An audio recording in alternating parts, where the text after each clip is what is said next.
அது ஒவ்வொரு பறவைகள், பிராணிகள், விலங்குகள், அவர் படைத்த சிருஷ்டிப்புகளை என்ன செஞ்சுருக்கிறோம், ஒவ்வொன்றாக தியானித்து நம்முடைய வாழ்க்கையிலே நாம் என்ன செய்ய வேண்டும் என்று சொல்லி வேதத்தின் அடிப்பில் என்ன செய்கிறோம், கற்றுக்கொண்டு இருக்கிறோம். இந்த மாதத்திலே எனக்கு போன மாதமே என்ன செஞ்சு விட்டது, ஞாபகம் வந்து விட்டது. வேதத்தில் யாரெல்லாம் பாடல் பாடியிருக்கிறாங்க, ஆண்டவரை பாடல் பாடி துதித்திருக்கிறாங்க, அவங்கள பற்றி என்ன செய்யணும் சொல்லி நம்முடைய வாழ்க்கையிலே இந்த மாதம் முழுவதும் நாம் என்ன செய்யணும், ஆண்டவரை துதிக்கிற மாதமாக நீங்கள் செயல்பட வேண்டும் என்று சொல்லி எனக்கு ஒரு ஆசை. அதை உங்களுடைய மத்தியில் என்ன செய்கிறேன் சொல்லுகிறேன். நம்ம நினைக்கலாம் 11 மாதம் கடந்து வந்து விட்டோம், பல தேவைகள், விருப்பங்கள் எல்லாவற்றையும் அவனுடைய சமூகத்தில் கேட்டு பெற்றிருப்பீங்க.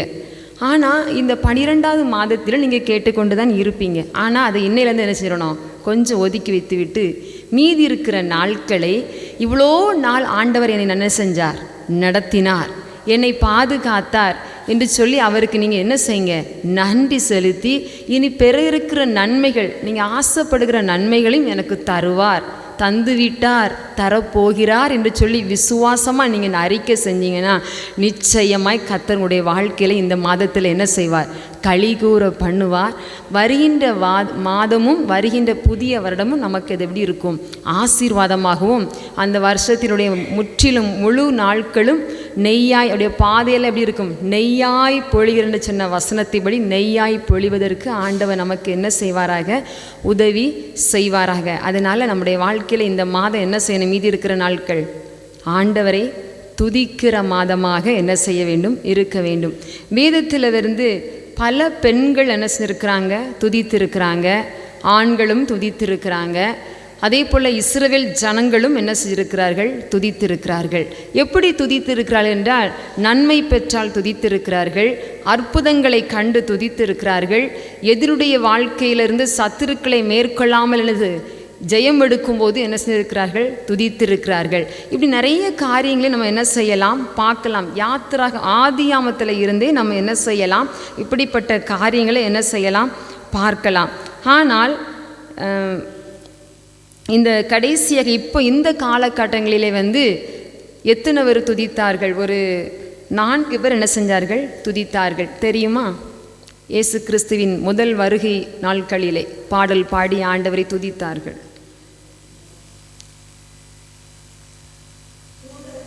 ஃபஸ்ட்டு தூதர்கள். Very good. தூதர்கள் என்ன செய்தார்கள், துதித்தார்கள். உன்னதத்திலே தேவனுக்கு மகிமையும் பூமியிலே சமாதானமும் பிரியமும் உண்டாவதாக என்று சொல்லி என்ன செய்தார்கள், தூதர்கள் துதித்தார்கள் இயேசு கிறிஸ்து பிறக்கும்போது. 2வது, இந்த மரியாள் குழந்தை பெறுவதற்கு முன்பதாக என்ன செஞ்சா, ஆண்டவருக்கு அடிமை என்று சொல்லிவிட்டு அவள் என்ன செஞ்சா, அது துதித்து என்ன செஞ்சா, மரியாளின் கீதம் என்று சொல்லி நம்ம என்ன செய்வோம், பாடுவோம். அதே போல் சிமியோனின் கீதம் அது என்ன செய்கிறது, இந்த குழந்தை பிறந்து ஆலயத்துக்குள்ளே வரும்போது என்ன செய்கிறாய், இந்த மாதிரி காரியத்தை அன்னாள், அந்த 84 வயது பாட்டியாகிய அன்னாள் சிமியோன்னு என்ன செய்கிறார்கள், துதிக்கிறார்கள். இப்படி எல்லாம் என்ன செய்ய துதிக்கிறார்கள். அப்போ நம்முடைய வாழ்க்கையிலும் என்ன செய்ய வேண்டும், துதிக்க வேண்டும். ஏன்னா இந்த இசைகளின் தகப்பன் முதலாவது விதத்திலிருந்து பார்க்கும்போது யாருன்னா, யார் தெரியுமா, இசைகளின் தகப்பன் ஆதியாமத்தில் இருக்கு, யூபால். கிண்ணறம் எல்லாம் இசை தானே, கிண்ணறம் நாகசுரம்லாம் என்னது, இசைதான். இசைகளின் தகப்பன் அது யார், முதல் இசை மீட்டு தகப்பன் நமக்கு யார் தான், யூபால். சரியா? அப்போ இப்படிப்பட்ட இசை மீட்டியும் என்ன செய்தார்கள், துதித்தார்கள். தாவீது என்ன செஞ்சான், நடனமாடி என்ன செய்தான், துதித்தான். சாலோமோன் என்ன செஞ்சான், உன்னத பாட்டு முழுவதும் எழுதி என்ன செஞ்சான், ஆண்டவரை துதித்தான். அப்போ நம்முடைய வாழ்க்கையில் நாம் என்ன செய்ய வேண்டும், துதிக்கிறவர்களாக இருக்க வேண்டும். அதான் ஒரு வசனம் உண்டு, பூர்வ நாட்களை நினை, தலைமுறை தலைமுறையாய் சென்ற வருஷங்களை கவனித்துப்பார். பூர்வ நாட்கள் என்பது எதை குறிக்கிறது என்றால், நம்முடைய கடந்து வந்த நாட்களையும் வருஷங்களையும் என்ன செய்கிறது, குறிக்கிறது. தலைமுறை தலைமுறை என்பது எதை குறிக்கிறது என்றால், தலைமுறை நம்ம என்ன செஞ்சுருக்க மாட்டோம், பார்த்துருக்க மாட்டோம். ஆனால் நம்ம என்ன செய்கிறோம், இயேசு கிறிஸ்து எனக்காக பிறந்தார், எனக்காக என்ன செஞ்சார், மரித்தார், ஒரு தலைமுறையில் இது நடந்து என்று சொல்லி நம்ம என்ன செய்யணும்? நினைத்து பார்த்து அதற்கும் நன்றி செலுத்த வேண்டும். நாம் கடந்து வந்த பூர்வ நாட்களை நினைத்து நாம் என்ன செய்யணும்? நன்றி செலுத்துவோம். ஆனால் நிச்சயமாய் கர்த்தர் நம்முடைய வாழ்க்கையில் என்ன செய்வார்? கட்டப்பட்ட வாழ்க்கை, சிறையில் இருக்கிற வாழ்க்கை எல்லாவற்றையும் மாற்றி நம்முடைய வாழ்க்கையிலே இந்த வருடத்தையும் நடத்தி வருகின்ற நாட்களில் நமக்கு என்ன செய்வாராக? உதவி செய்வாராக. ஆமேன். என்ன செய்யணும்? பவுலும் சீலாவும் எங்கேருந்து துதிச்சாங்க? நிறைய சொன்னால் நிறைய வசனங்கள் சொல்லலை, சரியா? பவுலும் சீலாவும் இருந்துங்க கட்டப்பட்ட வாழ்க்கையில் என்ன செஞ்சாங்க? பாடலை பாடி துதித்ததுனால அவர்களுக்கும் விடுதலை, கட்டப்பட்ட எல்லா சிறை கைதிகளுக்கும் என்னது? விடுதலை. அதே போல் நாம் என்ன செய்வோம்? கட்டப்பட்டிருக்கிறோமோ, வாழ்க்கை என்ன செய்கிறது? இடிக்கப்பட்டிருக்கிறதோ என்ன செய்யுங்க? கரங்களை உயர்த்தி என்ன செய்யணும்? வாயை திறந்து படித்ததை என்ன செய்யும்? அவருடைய பிரசன்னம் இறங்கும். நம்ம எப்பெல்லாம் கரங்களை உயர்த்து வாயை திறந்து படிக்கிறோமோ அப்போதெல்லாம் ஆண்டருடைய பிரசன்னம் என்ன செய்யும்? நம்முடைய வாழ்க்கையில் இறங்கி வரும்போது எந்த நிலைமையில் இருந்தாலும் அவர் நம்மளை என்ன செய்வார்? நிச்சயமாக மாற்றுவார். இந்த பாடல் பாடுவதனால இதில் நமக்கு என்ன பெனிஃபிட் இருக்குன்னு சொல்லி ஒரு சில காரியத்தை சொல்கிறேன், சரியா? நல்ல வாயை திறந்து படிச்சிங்கன்னா நுரையீரல் என்ன செய்யுமா? செயல்பாட்டு மேம்படுமா. நுரையீரல் என்ன செய்யாது? எந்த பிரச்சனையும் இருக்காது என்று சொல்லி என்ன செய்கிறாங்க? சொல்கிறாங்க, சரியா? ஏன்னா நம்ம உள்ளே இருந்து நம்ம என்ன செய்வோம்? வயிற்றுலேருந்து உள்ளே இருந்தெல்லாம் என்ன செய்வாங்க? சிலர் பாடல்களை என்ன செய்வாங்க? படிப்பார்கள். வாயால் உதட்டால் படித்தா ஒரு நன்மையும் கிடையாது. உணர்ந்து ருசித்து என்ன செய்யணும்? ருசித்து சாப்பிட்டா தான் என்ன செய்யும்? உடம்புக்கு சத்து ஏறின மாதிரி என்ன செய்யணும்? ருசித்து உணர்ந்து படித்தா அது என்ன செய்யும்? நம்முடைய வாழ்க்கைக்கு அது பயனாக இருக்கிறது. இன்னொன்று பார்க்கும்போது மன அழுத்தத்தை அது என்ன செய்யுதான்? குறைக்குதான். மன அழுத்தம் இப்போ எங்கே பார்த்தாலும் என்ன தான்? மன அழுத்தம். அப்போ இந்த மன அழுத்தத்தை போக்குவதற்கு நீங்கள் என்ன செய்யணும்? எங்கே இருந்தாலும் ஒரு என்ன செய்யணும்? சத்தமாக என்ன செஞ்சிட வேண்டியதான்? பாட்டு படிச்சுட்டு என்ன செய்யணும்? என் பாட்டு நல்லா இருக்குது, நான் படித்தா இவங்க வந்துடுவாங்க அப்படிலாம் சொல்லக்கூடாது. உங்கள் பாட்டை கேட்பதற்கு ஆண்டவர் வருவார். உங்கள் பாட்டை கேட்பதற்கு என்ன செய்வார்? பணிவிடை ஆவிகளாக இருக்கிற ஏஞ்சல் என்ன செய்வாங்க? உங்களோடு என்ன செய்வாங்க? இருந்து என்ன செய்வாங்க? கரத்தை என்ன செய்வாங்க? தட்டுவாங்க. அதுக்கு பிறகு பார்க்கும்போது மூளையின் செயல்பாட்டை அது என்ன செய்கிறதா? தூண்டுகிறதா. அதிகமாக அது என்ன செய்கிறது? தூண்ட வைக்கிறது. நினைவுகளை என்ன செய்கிறது? மேம்படுத்த என்ன செய்கிறது? மறதி நினைக்காதுங்க. மறதிக்கு ஒரு மருந்து இருக்கிறது. என்ன செய்யணுமா? நல்லா பாட்டு படிக்கணுமா, சரியா? அது பிறகு இது இயற்கையான ஒரு சிகிச்சை முறை. இது ஒரு இயற்கையான ஒரு எக்ஸசைஸ். அப்படி தானே நம்ம தான் இது ரெகுலராக என்ன செய்யணும்? நமக்கு ஆண்டவர் என்ன செய்யணும்? நம்மளை ரட்சித்த நோக்கமே என்னது? துதியை எப்போது என்ன செய்யணும்? சொல்லி வர வேண்டும். அதற்காக தான் வச்சுருக்கிறதுனால என்ன செய்யணும்? நம்ம எப்போதும் ஆண்டவருக்கு என்ன செய்வோம்? நன்றி செலுத்து வண்ணமாக பாடலை பாடிக்கொண்டே இருப்போம். அப்புறம் குழுவாக பாடும்போது நமக்கு என்ன நடக்குன்னா பெனிஃபிட்டு, அந்த குழு ஐக்கியம் நமக்கு என்ன செய்கிறது? அன்பு, ஐக்கியம், அந்த பாசம்லாம் நமக்கு என்ன செய்கிறது? அப்படிப்பட்ட எண்ணம் நமக்கு என்ன செய்கிறது? வருவதற்கு வாய்ப்பு இருக்கிறது. இந்த பாடலை நம்ம பாடுகிறதுனால ஒரு உடற்பயிற்சியாக. என்ன உடற்பயிற்சின்னா குரல் வளை, குரல் பாதை, நாக்கு, உதடு, இந்த சுவாச அமைப்புடன் இருக்கிற எல்லாமே என்ன செய்யுது? இணைந்து இது என்ன செய்கிறது? இசையை உருவாக்கி இது என்ன செய்கிறதாம்? வெளி வருகிறதுனால இது ஒரு உடற்பயிற்சி என்று சொல்லி என்ன செய்கிறார்கள்? சொல்லுகிறார்கள். அதனால் நாம் என்ன செய்யணும்? எப்போதும் ஆண்டவர் என்ன செய்வோம்? துதித்து பாடுவோம். நிச்சயமாக துதித்து பாடும்போது அவருடைய பிரசன்னம் என்ன செய்யும்? நிச்சயமாக இறங்கி நம்முடைய வாழ்க்கையில் அவர் என்ன செய்வார்? விடுதலையும் அற்புதங்களையும் தந்து நமக்கு என்ன செய்வாராக?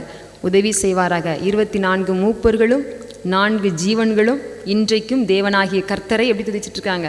பரிசுத்தர், பரிசுத்தர், பரிசுத்தர் என்று சொல்லி புதிய ஏற்பாட்டில் இருக்கிறது. பழைய ஏற்பாட்டில் பார்த்தீங்கன்னா கேருபீன்களும் என்ன ஓயாமல் என்ன செய்கிறாங்க? அங்கேயும் பரிசுத்தர் தான் என்று சொல்லி என்ன செய்கிறாங்க? துதித்து கொண்டே இருக்கிறாங்க. நாமும் என்ன செய்வோம்? அந்த பரிசுத்தமான தேவனை துதித்து கொண்டே இருப்போம்.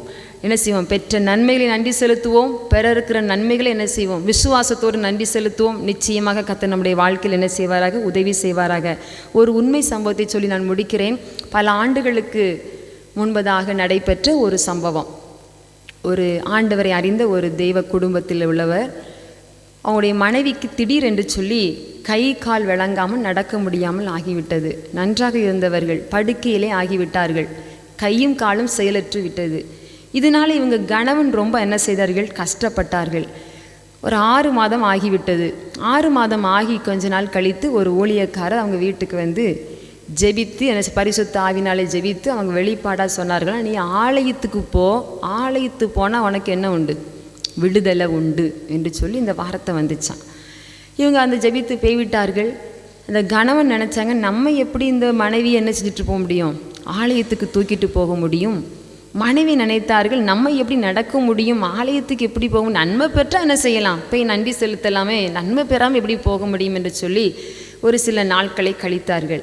அதுக்கப்புறம் என்ன நினைத்தார்களோ தெரியவில்லை, என்னை எப்படியாவது என்ன செய்யணும், தூக்கி கொண்டாது என்ன செய்யணும், ஆலயத்துக்கு கூட்டிட்டு போகணும் என்று சொல்லி ஆலயத்துக்கு என்ன கணவன் பல சிரமப்பட்டு மனைவி என்ன செய்தால் தூக்கி ஆட்டோவில் வச்சு அந்த ஒரு ஆலயத்துக்கு கொண்டு போகிறார்கள். ஆலயம் என்பது அந்த இடங்களில் விசாகப்பட்டினம் பக்கத்திலே அந்த பகுதியில் ஆலயம் எங்கே இருந்துச்சுன்னா, கீழ் ஃப்ளோர்லேருந்து ஆலயம் கிடையாது, கார் பார்க்கிங், மேல் மாடியில் தான் என்ன உண்டு, சர்ச்சு உண்டு. இப்போ இவ்வளோ தூரம் மனைவி என்ன செய்யணும், தூக்கிட்டு போகணும், ரொம்ப கஷ்டம் என்று சொல்லி அவர் அந்த ஆட்டோவில் நிறுத்தி வச்சுட்டு மனைவியை பார்த்து என்ன செய்யணும்னு சொல்லி ஒத்தையில் தூக்க முடியாதுன்னு சொல்லி நினைத்து கொண்டு இருந்தார். அந்த வேளையிலே மேலே இருந்த அந்த ஒரு 2-3 பசங்க என்ன செஞ்சிட்டாங்க, இவர்களோடு இணைந்து இந்த மனைவியை மேலே கொண்டு தூக்கி கொண்டு என்ன செய்தல் வைத்தார்கள். அந்த நாட்களிலே அந்த ஆலயத்திலே வெளிநாட்டிலிருந்து ஒரு ஊழியக்காரர் என்ன செஞ்சார், தேவனுடைய செய்தியை கொடுப்பதற்கு வந்திருந்தார். அவர் பரிசுத்த ஆவியில் நிரப்பப்பட்டவராக என்ன செய்தாராம், எல்லாரும் என்ன பாடல் ஆராதனை நடைபெற்று கொண்டே இருக்கிறது.